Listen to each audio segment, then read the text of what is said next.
Dipersembahkan oleh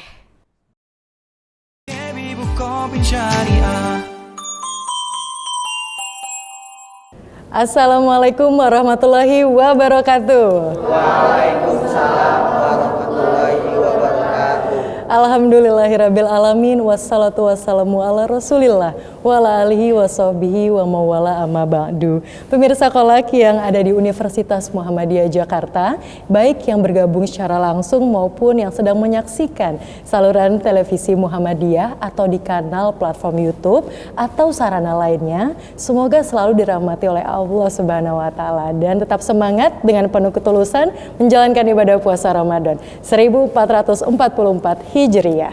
Semoga semua amal ibadah diterima oleh Allah Subhanahu wa taala. Amin amin ya rabbal alamin. Supaya semangatnya meningkat lagi, kayaknya harus pantun dulu ini ya. Kalau begitu, bunga seruni kuning keemasan. Jawab cakep yang lain. Oh, diulang berarti ya. Bunga seruni kuning keemasan. Cakep. Mekar merekah di taman kota. Cakep. Jumpa lagi Tadarus Ramadan untuk menambah wawasan agama. Pemirsa, dengan saya Helga Irena yang akan memandu episode kali ini, dan tentunya di hadapan saya sudah ada muda-mudi dari Ikatan Mahasiswa Muhammadiyah. Apa kabar? Semangat semuanya ya. Semangat tentunya. Pemirsa Kolak yang dirahmati oleh Allah Subhanahu wa taala, pada bulan Ramadan tahun ini, Kolak mengangkat tema-tema keseharian yang dikemas dalam sajian khusus Tadarus Ramadan, di mana akan mengkaji berbagai tema populer yang terkait dengan ibadah puasa Ramadan dari sudut pandang Al-Qur'an, As-Sunnah dan juga ilmu pengetahuan. Kita sama-sama akan mengkaji berbagai peristiwa dengan pendekatan bayani, burhani dan irfani. Masih bersama dengan narasumber episode kali ini, kita akan mengkaji tema The Power of Slow. Kita sapa dulu, Assalamualaikum Prof. Muti. Waalaikumsalam warahmatullahi wabarakatuh. Tetap semangat dan selalu sehat ya Prof ya. Alhamdulillah, semangat. Alhamdulillah. Prof, kali ini di episode ini kita mengkaji The Power of Slow. Mungkin bisa dijelaskan tentang tema ini. Silakan Prof. Ya, baik. The power of slow ini kan secara bahasa artinya kekuatan dari lambat ya. Slow itu kan artinya lambat, atau kekuatan dari kelembutan, atau kekuatan dari kesabaran. Dalam hidup manusia sekarang ini, semua orang ingin serba cepat. Naik motor pun cepat kan, ngebut gitu. Kemudian juga orang ingin makan pun cepat, sehingga menyiapkan makanan pun instan gitu kan. Bahkan kadang-kadang kuliah pun juga pengen cepat ya. Kalau perlu nggak usah kuliah lama-lama kan. Betul. Udah masuk kemudian langsung lulus gitu. Mengejar ijazah. Atau ya mengejar-ngejar itu. Dan banyak lagi kecenderungan yang memang orang itu di era modern ini kan sering untuk cenderung tidak sabar ya, cenderung untuk ya serba instan, pengen serba cepat, bahkan untuk itu kadang-kadang mereka sampai menerabas aturan. Jadi untuk melewati jalan dia harus muter, udah di sini juga bisa lewat, diterabas gitu kan. Terobos lampu merah ya Prof. Ya, atau lampu merah gitu kan, sudah tahu itu merah harus berhenti, dia nerabas gitu. Kemudian ya kalau ingin misalnya karirnya sukses juga begitu, udahlah nggak usah usaha-usaha yang keras-keras, udah pakai cara lewat belakang saja supaya nanti bisa diterima dan sebagainya. Dan ternyata memang kalau kita lihat itu kan kecenderungan manusia kan. Manusia itu kan punya tabiat buru-buru. Betul. Manusia itu punya tabiat untuk ingin semuanya serba cespleng gitu. Maunya orang itu ya berobat, minum obat sekali langsung sembuh gitu kan. Nah, ke dokter sekali langsung bisa sehat walafiat. Kalau perlu malah ke dokternya nggak usah bayar misalnya. Kalau nggak bayar dibayar asuransi nggak apa-apa. Kalau nggak bayarnya kalau nggak bayarnya itu misalnya ngemplang, nah itu kan masalah gitu ya. Tapi poin-poinnya adalah bahwa ternyata dalam hidup ini kita tuh kan diberikan tuntunan oleh agama, bahkan oleh budaya luhur kita itu, supaya jangan menjadi orang yang serba tergesa-gesa. Betul. Misalnya ada ungkapan kan dalam bahasa kita itu, biar lambat asal selamat. Artinya apa? Kita memang harus pelan-pelan, harus seksama, harus berhati-hati. Yang penting selamat sampai tujuan. Betul. Tapi ada yang bilang kalau lambat-lambat nanti ketinggalan, katanya begitu. Tetap di planning ya, di konsep. Ya betul. Karena itu ada orang yang cenderung supaya apa? nggak usah lambat selamat, tapi kita sluman-slumun selamat gitu. Dia terobos sana terobos ini, yang penting selamat. Mungkin saja itu bisa terjadi dalam kondisi tertentu, tapi itu kan bisa membahayakan diri kita, membahayakan orang yang lainnya. Asal tidak menyimpang itu ya Prof Ya betul. Ada asal juga kan lurus. misalnya ya karena itu maka ada ungkapan dalam bahasa Jawa itu orang sabar itu subur. Orang sabar subur Orang gimana sabar itu Prof? subur. Maksudnya kalau orang itu sabar, maka dia itu akan menjadi orang yang hidupnya bahagia, orang yang hidupnya itu sejahtera gitu. Subur itu kan Ya. apa? Tentram ya, Ya, nrimo ya, ya Prof. ekspresi dari keadaan di mana orang itu hidup berbahagia. Iya, hidup cukup ya Prof. Iya. Kalau orang Jawa bilang nerimo ya Prof. Iya betul. Ada juga misalnya ada menarik itu sebuah buku yang kebetulan saya baca itu judulnya itu Things You Cannot See Unless You Work Slowly. Sesuatu yang tidak bisa Anda lihat kecuali Anda itu berjalan pelan-pelan. Betul, Itu kan menarik ya. Artinya apa? Di era yang semuanya orang itu serba cepat, justru kita itu pada saat tertentu itu memang harus seksama. Ya, Dan slow itu tidak berarti orang itu telat ya Prof. serba terlambat itu, tetapi lambat dalam pengertian berhati-hati. Karena itu supaya tidak terlambat, ya direncanakan sedemikian rupa supaya sampai di meeting atau di kampus sesuai dengan jadwal. Termasuk dalam pengambilan keputusan ya Prof ya. Betul, ya. Jadi pengambilan keputusan juga tidak boleh terburu-buru kan, harus dikaji secara mendalam, secara komprehensif supaya apa? Kajiannya itu lengkap dan tidak keliru mengambil keputusan. Iya, Sehingga sesuai. karena itu maka sering orang mengatakan kalau orang itu slow itu katanya ketinggalan. Kalau orang itu slow itu katanya tidak berkemajuan. Tapi dalam hal tertentu memang kita itu harus seksama, Betul, harus pelan-pelan, tidak buru-buru. Bahkan dalam hadis itu disebutkan bahwa terburu-buru itu temannya setan. Terburu-buru temannya setan. Karena apa? Kalau orang itu buru-buru, itu sering kali ada yang tertinggal. Kalau orang buru-buru seringkali tidak cermat. Ya mohon maaf kan, banyak orang yang misalnya mohon maaf mudah-mudahan tidak terjadi ya. Kecelakaan itu terjadi, itu kan karena orang itu buru-buru.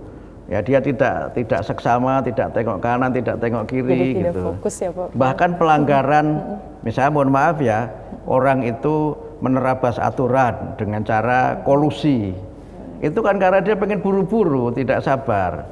Dan oleh karena itu maka kita diberikan tuntunan oleh agama melalui ibadah puasa ini untuk jangan menjadi orang yang buru-buru, slow gitu, tapi slowly but surely. Ya, ada ungkapan bahasa Inggris begitu Itu kan? poin banget ya, slowly but pelan tapi surely. pasti kan, slowly but surely gitu. Ada ungkapan yang menyebutkan diam-diam menghanyutkan. Kita sih diam sih, tapi sebenarnya dia menghanyutkan. Itu saya kira satu filosofi penting, ajaran penting bahwa sebenarnya slow itu ya pelan-pelan ya hati-hati, cermat itu adalah bagian dari sebuah kekuatan gitu Mbak Helga. Iya, supaya tidak nanti kasihan sendiri kalau misalkan jadi ceroboh, ada hal yang keliru. Termasuk teman-teman sebelum kesini tadi ada yang telat Kak. Bukan seperti itu maksudnya sabar yang slow-nya itu ya Prof ya. Iya. Tapi tetap harus di planning pelan-pelan itu supaya tidak keliru itu tadi Prof. Ya. Baik, terima kasih Prof. Pemirsa, nanti kita akan bahas lebih jauh lagi tentang the power of slow dan termasuk dikaitkan dengan ibadah puasa Ramadan. Nanti juga akan ada insight-insight mungkin ya dari teman-teman yang ada di sini dari IMM. Pemirsa jangan kemana-mana, tetap di Kolak Ramadan. Pemirsa, kembali lagi dalam acara Kolak. Dan sebelum kita akan membahas lebih jauh tentang the power of slow ya Prof, kita akan mendengar dulu nih dari audiens di sini, ada yang memberi pantun, silakan dari teman-teman IMM. Oh iya. Karena terbiasa, maka kita jadi bisa. Wah, cakep. Kalau luka, bolehlah dibalut dengan kain kasa. Cakep. Ikhlaskan diri dalam berpuasa, moga terhapus dalam segala dosa. Cakep, amin, amin, amin. Makasih pantunnya. Begitu Prof, kita bisa lanjutkan lagi pembahasan tentang the power of slow, mungkin dikaitkan juga dengan ibadah puasa Ramadan. Ya baik, terima kasih Kak Ilga. Jadi puasa itu secara bahasa artinya al-imsaku wal kafu anisyai, di mana kita itu menahan diri dan merasa cukup terhadap sesuatu. Substansi dari puasa itu adalah bagaimana kita ini menjadi orang yang sabar. Dan sabar itu kalau kita baca dalam hadis Nabi dijelaskan asyamu nisfu sobrin. Puasa itu adalah separuh dari kesabaran. Sehingga karena itu pada saat kita puasa tentu karena tidak makan tidak minum kan jadinya slow kan, jadinya lambat gitu, karena energi kita ini memang ya terbatas karena makannya kan hanya waktu sahur kan. Nah, tetapi tidak berarti itu sesuatu yang membuat kita ini menjadi low. Jadi slow tidak berarti low. Ya, betul. Jadi slow tidak berarti kemudian tidak ada achievement, tidak ada pencapaian, tapi tetap saja kita ini slow, tetapi tetap bisa berperforma dengan sebaik-baiknya. Tadi kita sebut dengan slowly but surely itu. Dan kalau kita kaitkan dengan karakter dari manusia yang bertakwa, yang diantara tujuan puasa kita ini kan supaya menjadi orang yang bertakwa, dan orang yang bertakwa itu diantara cirinya adalah orang-orang yang sabar, orang-orang yang sabar ya. Bahkan sabar itu kalau kita coba kaji dari beberapa ayat Al-Quran paling tidak memiliki 3 makna dan memiliki tiga arti penting dalam kehidupan kita itu. Yang pertama, sabar itu adalah sikap yang bisa menjadikan kita ini orang yang bisa tahan uji. Karena itu biasanya sabar itu dikaitkan dengan musibah. Sabar itu dikaitkan dengan berbagai kesulitan dalam kehidupan kita.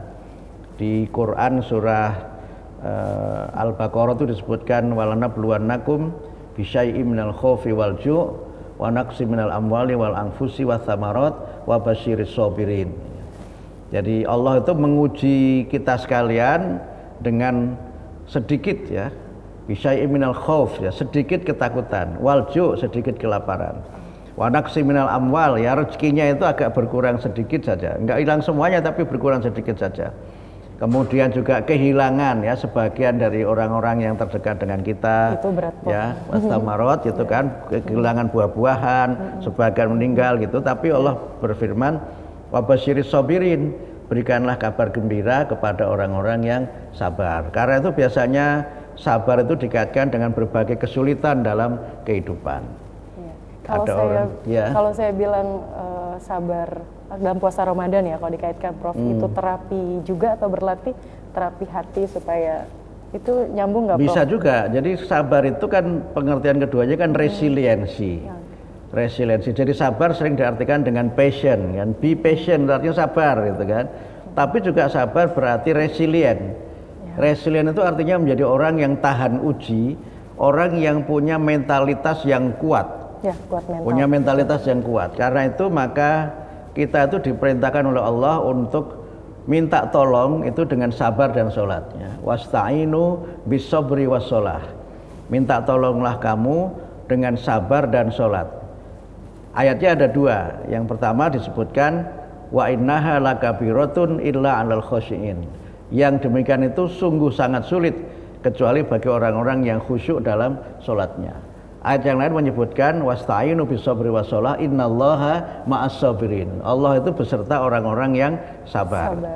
Nah, yang ketiga, sabar itu dikaitkan dengan bagaimana kita itu memiliki stamina yang kuat untuk bisa mencapai cita-cita yang luhur. Karena itu orang yang sabar itu tidak menyerah ketika dia sedang dalam kesulitan. Karena di balik semua kesulitan itu ada kemudahan. Bahkan beserta kesulitan itu ada kemudahan. Sehingga orang yang sabar itu tidak kemudian putus asa ketika lagi ujian nggak lulus.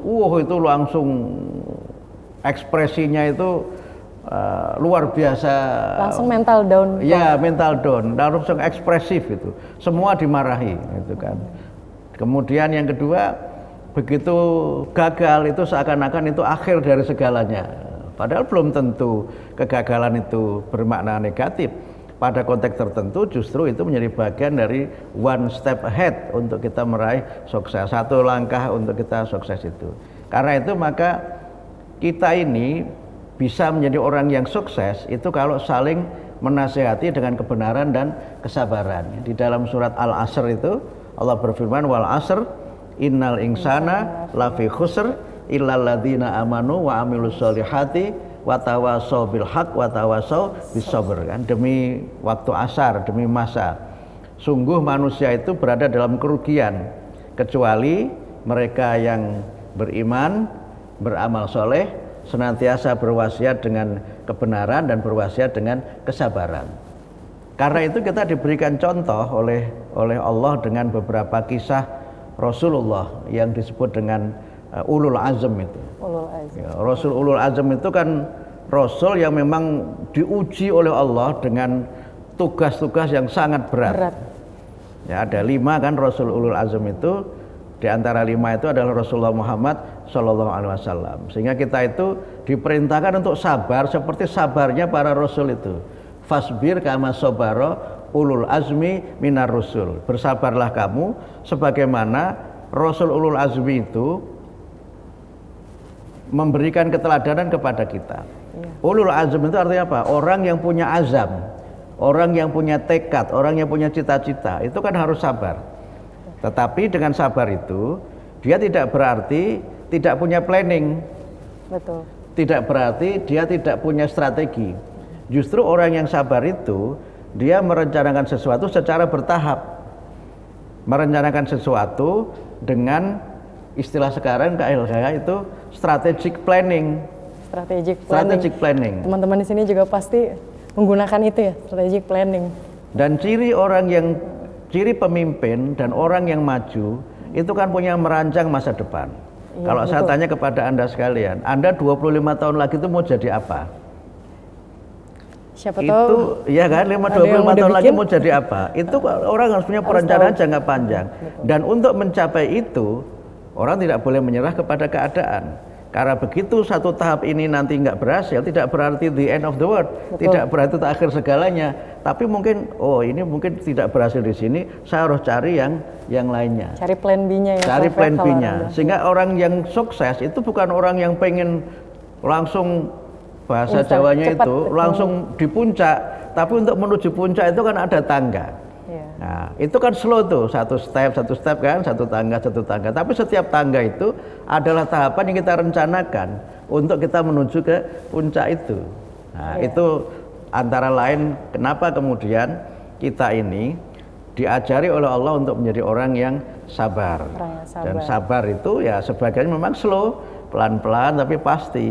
Nggak apa-apa satu step gitu kan, satu tangga dilalui, naik lagi selesai, itulah tangga kehidupan yang mengantarkan kita kepada sukses dalam hidup kita, dalam karir kita di dunia, dan insya Allah nanti sukses dalam karir dalam kehidupan di akhirat nanti. Amin, amin ya rabbal alamin. Teman-teman juga ya mungkin kalau dalam perkuliahan ya bersaing gitu ya Prof ya. Kalau dia udah duluan sih selesai, saya apa kurangnya atau apa itu, makanya mungkin harus perlu dievaluasi pribadi juga ya Prof. Direfleksikan sendiri apa yang buat kurang gitu. Pengennya mungkin kan buru-buru. Kaitannya berarti sudah bisa dapat ya, paham teman-teman. Apa kita persilakan ke teman-teman di sini untuk bertanya Prof? Atau nanti di segmen selanjutnya ya, siapkan pertanyaan-pertanyaannya, pastikan udah pada punya semua nih, mau bertanya ke narasumbernya langsung ya Prof. Kita akan jeda sejenak pemirsa, jangan kemana-mana, tetap di Kolak.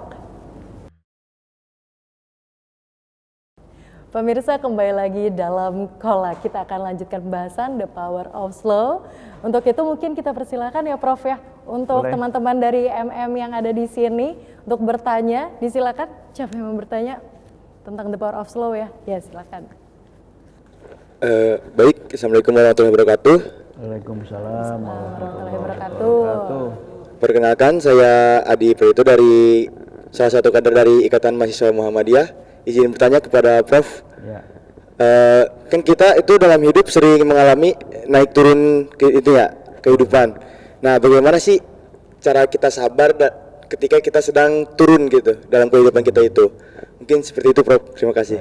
Oke, mungkin kaitannya untuk mendapatkan the power of slow-nya ini, Prof. Iya, Tipsnya. betul. Jadi ini pertanyaan yang sangat bagus. Jadi kan kita tuh kan seringkali up and down ya. Ya. Seperti roda yang berputar itu, kadang ada di atas, nanti di bawah. Tapi kan roda bergerak terus. Betul. Sehingga karena itu ketika kita sedang jatuh, sedang di bawah, itu pertama kita harus muhasabah ya. Kita mencoba melihat ke dalam diri kita, kenapa kok saya tidak berhasil? Ya. Karena itu maka tadi wasta'inu bisabri wassalah itu tidak berarti kalau sabar itu tidak berarti pasrah. Dalam pengertian tidak berarti dia itu pasif. Tapi dia mencoba untuk melakukan refleksi, kenapa kok saya belum berhasil? Jadi pertama melihat ke dalam diri dulu. Jangan langsung point fingers ke orang lain. Ya. Kenapa kok saya belum berhasil? Yang kedua, bagaimana saya supaya bisa memperbaiki kesalahan itu atau kekurangan itu. Nah, kemudian yang ketiga, dia kemudian mencoba melakukan berbagai hal yang berkaitan dengan bagaimana supaya kesalahan yang lama tidak terulang, dan dia mencoba untuk melaksanakan apa yang sudah diikrarkan untuk menjadi jalan keluar atau langkah berikutnya. Iya. Karena itu maka seorang yang sabar, tadi kita sebutkan, dia punya resiliensi. Jadi tidak sekedar passion. Kalau passion itu cenderungnya pasif. Kalau resilient itu dia bisa melihat keadaan, ya tawakal gitu, menerima keadaan, tapi kemudian dia merancang supaya apa? Supaya lebih baik lagi. Dan itulah kenapa kemudian sabar itu, slow itu menjadi kunci sukses. Sehingga pelan itu tidak berarti kita itu tidak punya ambisi. Jadi pelan itu punya cita-cita, tapi cita-cita itu kita susun dengan tahapan-tahapan, di mana tahapan yang di bawah itu menjadi fondasi bagi tahapan yang ada di atasnya.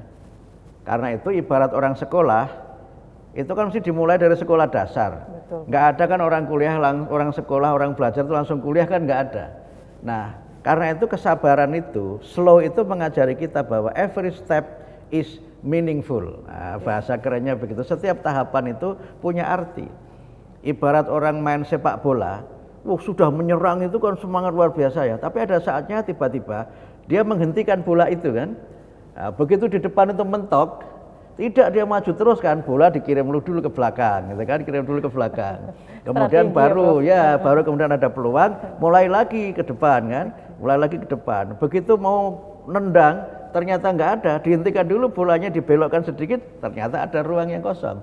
Itulah namanya orang itu melangkah dengan strategi. Karena itu jangan kita itu seperti bulldozer. Iya. Pokoknya jalan terus, semua Tanpa yang di depan tabrak. Tidak begitu. Tapi kita harus seperti air. Ya. Air itu apa filosofinya? Kalau mentok ke sana, air pasti akan mencari jalan di mana di situ bisa ada celah untuk dia bisa mengalir. Dan air itu kenapa bisa menjadi sebuah kekuatan? Air itu kan lembut. Tapi kan punya kekuatan yang luar biasa kan? Karena apa? Dia lentur, dia tidak kaku. Nah, makanya kesabaran itu menjadi kunci kita itu berhasil kalau kita tidak kaku.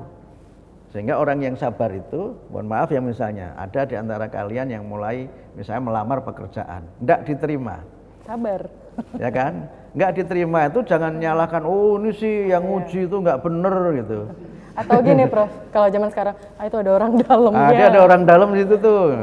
Anda mungkin kalau tidak berhasil di situ, yakin bahwa apa? Allah itu Maha Pemberi rezeki. Amin. Tidak diterima di tempat itu, bisa jadi masih ada peluang di tempat lain. Amin. Dan bisa jadi peluang di tempat lain itu lebih baik daripada tempat yang kita tidak diterima. Karena itu maka the power of slow itu mengajari kita untuk apa? Setiap langkah itu harus dinikmati. Betul. Kalau orang itu buru-buru, kadang-kadang kita tidak bisa menikmati pemandangan alam. Ya Kak Ilga, saya sering naik pesawat ya. Wah. Nah, pesawat itu kan kecepatannya 800 km per jam. Di atas itu nggak bisa ngeliat apa-apa kecuali awan di bawah kita. Tetapi kalau kita naik kereta, itu kan semuanya kelihatan. Saya punya kawan seorang penulis Inggris ya, sempat dihadirkan ke sini. Dia ketika kita undang ke Indonesia dari Jakarta ke Surabaya ke Semarang, dia pilih naik kereta. Sama Prof saya juga. Kenapa pilih naik kereta? Dia punya alasan bisa menikmati keadaan dan keindahan alam naik kereta itu. Nah, itu karena apa? Semua yang terjadi dinikmati. Makan itu jangan buru-buru. Kalau makan buru-buru, lezatnya makanan itu nggak terasa kan? Apalagi makan bakso anget-anget gitu. Wah, itu mana enaknya kan? Enaknya nggak dapet, kesedak pula. Iya, udah gitu kebayang kan, sudah nunggu mau buka, ada bakso, nggak nyadar bahwa baksonya itu masih panas kan? Yang terjadi apa? Bukannya menikmati bakso, tapi menderita karena bakso. Nah, misalnya begitu. Karena itu makan juga pelan kan, kalau kata dokter, kata ahli nutrisi ya Kak Elha, itu kan setiap kita makan itu dikunyah 33 kali. Supaya apa? Supaya kita pertama menikmati makanan itu. Makanan itu nikmat ketika masih di lidah. Ketika sudah di perut itu sudah nggak ada rasanya. Tapi di lidah itu yang menjadi merasa enak. Jadi biar berlama-lama di lidah itu dinikmati, dan kemudian tadi yang berikutnya enzim-enzimnya itu masuk dan kerja pencernaan kita ini tidak terlalu keras gitu. Makanya kalau orang makan slow itu dinikmati gitu. Apalagi makannya sambil yang tersayang itu kan jangan cepet-cepet itu, lama-lama juga itu.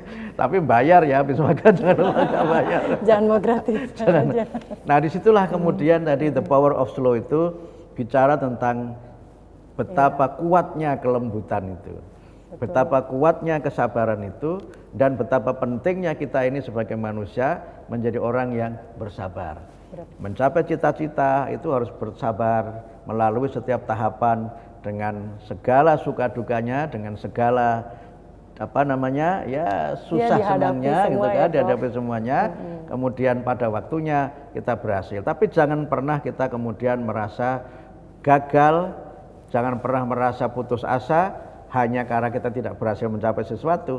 Karena ketidakberhasilan itu bisa jadi merupakan bagian dari lompatan untuk kita menjadi lebih baik. Lagi. Ya, amin, amin, rabbal alamin, terjawab ya. Wah, terima kasih banyak Prof Muti sudah menyampaikan tentang the power of slow dan tentunya dikaitkan dengan kehidupan sehari-hari dan dengan ibadah puasa Ramadan. Teman-teman IMM, terima kasih juga sudah bergabung dan terima kasih juga kepada seluruh pemirsa Kolab Televisi Muhammadiyah telah menyaksikan episode kali ini. Kita akan bertemu lagi di episode-episode selanjutnya yang gak kalah menarik. Pantun dulu yuk, sama-sama kita jawab ya, cakep gitu jangan lupa ya. Burung pipit terbang tinggi, cakep. Menari-nari di tengah awan. Cakep. Mohon pamit undur diri. Jumpa lagi di lain kesempatan. Terima kasih semuanya. Wassalamualaikum warahmatullahi wabarakatuh. Waalaikumsalam warahmatullahi wabarakatuh.